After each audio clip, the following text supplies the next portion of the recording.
Sebelumnya perkenalkan, nama gue Muhammad Saifullah. Nama aku Edwin Pujiantoro. Nama aku Salatasya Fitri Fubar. Nama aku Odi. Nama gue Iqbal Nova Ramadan. Gue dari jurusan Sistem Telekomunikasi, Angkatan 21. Pro dari Sistem Telekomunikasi Angkatan 21. Dari Prodi Sistem kelas 4A. Dari Angkatan 2020. Dari Sistem Telekomunikasi Angkatan 21. Dari program studi Sistem Telekomunikasi Angkatan 21. Kalau ngomongin culture shock, semuanya shock. Sangatlah beda. Jelek banget Purwakarta. Tapi jeleknya nggak sejelek itu. Yang paling shock itu waktu pertama kali kesini saya beli es krim ya. Aku beli es krim. Itu waktu keluar Indomaret meleleh. Gimana nggak shock ya?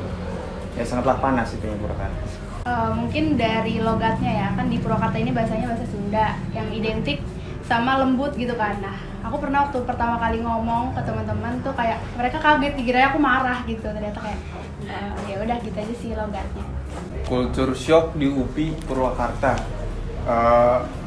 Sangatlah shock sih. Jadi aku pusing mau ini.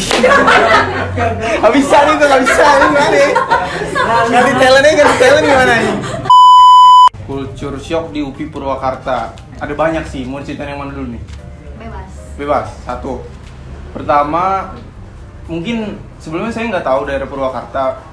Tapi yang saya tahu, Purwakarta tuh dekat sama Bandung. Jadi, ekspektasi saya, kirain saya tuh UPI Purwakarta bakal dingin gitu. Karena juga saya pernah dibohongin teman saya tadinya nggak mau masuk UPI Purwakarta. Tapi, karena dia bilang UPI Purwakarta gede, dingin, makanan murah-murah. Tapi setelah saya sampai di UPI Purwakarta, saya sangatlah shock. Kenyataannya, bangunannya kecil, panas, dan makanan mahal-mahal. Lanjut boleh.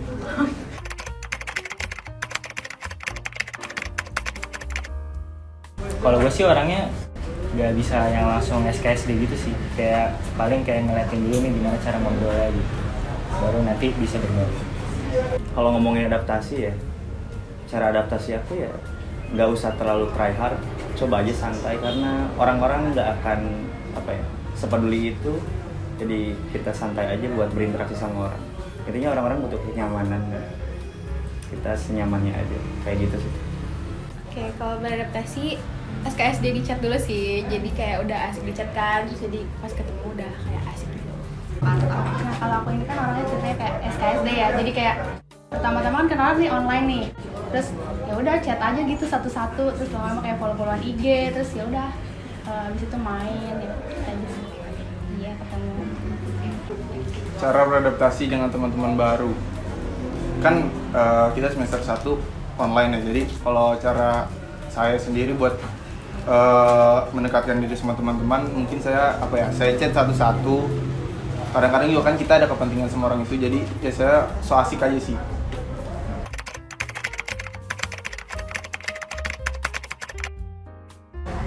Ngekos.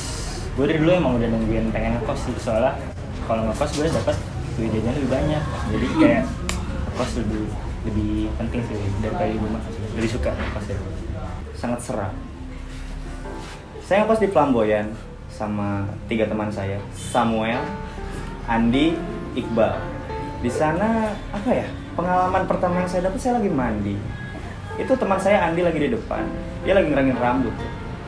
Jadi belakang lagi mandi, baru juga mau cuci muka. Pas nutup mata itu ada yang ketawa. Ya, itu sangat seram buat saya. Jadi pengalaman baru juga.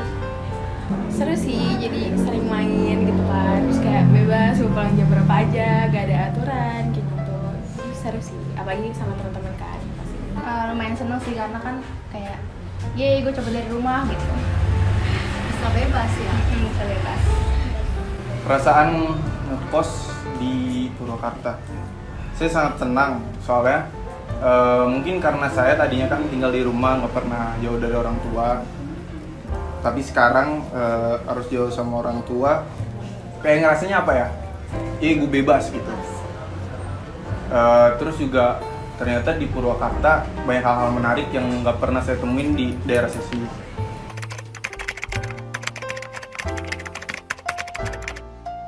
Mungkin kalau buat di kampus saya belum pernah sih, soalnya kan buat offline juga agak jarang. Tapi kalau di kos sangat banyak karena saya seperti yang tadi ceritakan Edwin, saya satu kosan sama Edwin.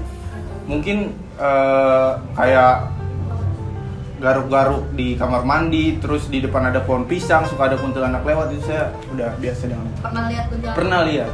Kayak gimana tuh wujud? Wujudnya, bajunya putih, rambutnya panjang sepantat. Iya, terus dia lari, terus ketawa-tawa. Mukanya ngeliat nggak? Mukanya kurang lihat. Boleh, next song. Kalau di kampus sih belum ya, cuma kalau di kos saya belum, cuma temen kos saya itu ada sempat ngalamin hal yang horor. Kayak gimana tuh? Boleh ceritain? Jadi waktu jadi di kamar mandi dia kan ada yang kamar mandi itu udah disediain bak yang nempel di tembok gitu. Nah tapi dia tuh kalau mandi tuh di ember, jadi dibawa ember dari rumah, ember warna merah. Terus jadi bak itu nggak pernah dipakai, jadi gayung pasti selalu ditaruh di ember kan, ember merahnya dia. Nah suatu malam saat dia balik lagi ke kos, keluar dari ada urusan gitu, balik ke kos, gayungnya pindah ke bak. Dibawa ke bank. Siapa yang habis makan? Nah makanya itu. Jadi kita menyebutnya itu setan gayung.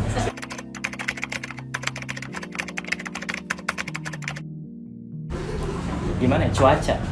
Cuacanya nggak jelas di Purwakarta, apalagi kan gue dari Bekasi ya. Ternyata Purwakarta lebih panas dari Bekasi. Itu sih agak, kan kirain kayak suasana kayak di Bandung gitu, dingin-dingin, katanya panas. Kecewa. Kalau ada ya pasti ada ya. Pertama tentang fasilitas, WC tidak nyala.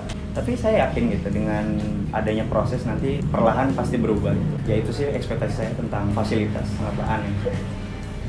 Ada banget sih, soalnya dulu tuh dari SMA sempat kepikiran buat kuliah cepet gitu, kayak lulusnya 3,5 tahun kan. Tapi ternyata karena kita kamda, jadi nggak bisa tuh aturan itu, jadi kayak semuanya harus lulus bareng-bareng gitu kan. Jadi paling itu sih ekspektasi yang ternyata ada. Kampusnya, ekspektasi aku tuh kayak kampusnya tuh sebesar dan seluas itu gitu loh, tapi ternyata ya nggak terlalu.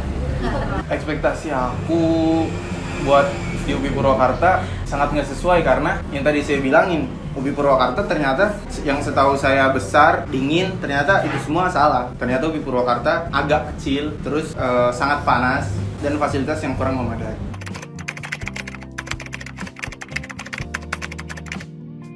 Pernah. Enggak sih, tapi kayak ngeliatnya, oh ternyata orang Purwakarta yang cakep juga ya.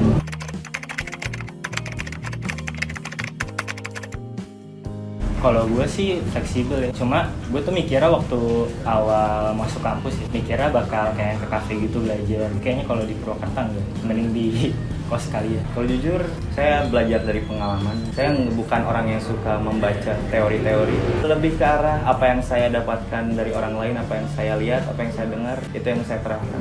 Pelajaran ya, untuk belajar ya. Karena umumnya ya. Ya gimana ya, lebih suka belajar mandiri sih, kayak kalau rame-rame itu kadang-kadang nggak masuk. Kalau ditanya tipe orang yang belajar kayak gimana ya, sebenarnya aku nggak suka belajar sih. Jadi kalau misalnya ditanya, ya belajar semutnya aja. Kalau misalnya lagi mau belajar ya belajar gitu. Tipe orang yang sebenarnya kalau dibilang tipe orang yang suka belajar, saya karena nggak suka belajar ya nggak punya tipe gitu.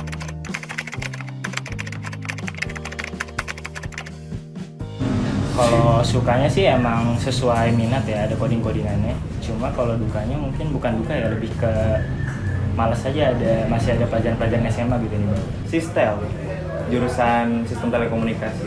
Kalau sukanya pertama dari teman-temannya gitu, dari rekan-rekan kita, dari teman-teman kita. Itu sangatlah suportif gitu. Enak banget gitu ngobrol sama mereka. Itu sukanya gitu. Saya nggak ngerasa sendiri di sini. Kalau dukanya ya paling nggak ngerti pelajaran kayak ralis, terus jartel, albool gitu. Sebenarnya banyak sukanya sih, karena ngerasanya sesuai passion gitu. Terus teman-temannya juga seru kayak gitu. Tapi dukanya paling semester ini sih, karena lumayan konsepnya maraton sama full of surprise sih semester ini. Sukanya karena udah ada di comfort zone, yang dapat teman-teman yang asik gitu, yang menurut aku sefrekuensi. Terus kalau misalnya dukanya sampai semester 2 ini aku nggak ngerti apa-apa sih pelajarannya. Sukanya saya bisa yang tadinya dikira saya tuh anak-anak sistel tuh pendiam gitu, wibu. Ternyata pas udah ketemu offline juga sangat asik, sukanya itu. Dan banyak hal-hal menarik yang saya nggak pernah temuin di teman-teman di daerah saya. Sukanya seperti yang teman-teman katakan, Saya nggak ngerti semua pelajaran. Mungkin ada satu pelajaran bahasa Inggris.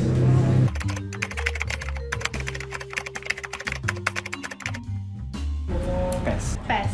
PES. Smash dong. Saya nggak mau nyesel, saya nggak mau berandai-andai apa yang saya jalani itu yang saya lakukan. Jangan pernah mau nyesel.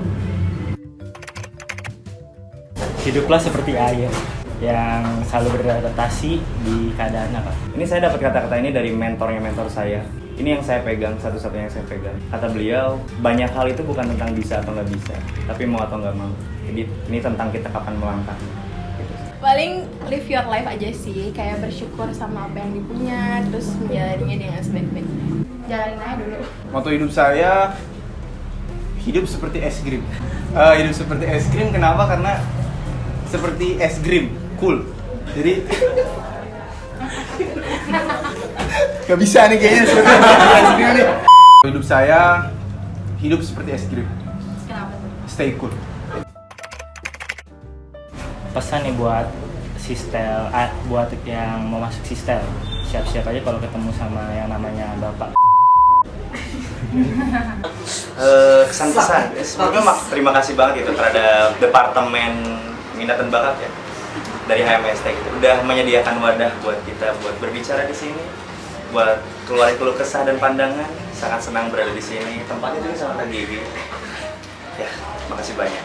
Senang banget ada di sini. Kesan pesannya makasih banyak buat Mikat yang udah ngadain proker yang kreatif banget sekarang. Makasih juga buat ketuplaknya, makasih juga buat kadernya. Juga makasih banget buat panitianya keren banget. Mungkin pesan kali ya untuk teman-teman yang mau masuk sistel, harus niat sih. Maksudnya kalau harus ada kemauan gitu di sini. Kalau misalnya enggak, ya inilah contohnya kayak nggak ngerti apa-apa.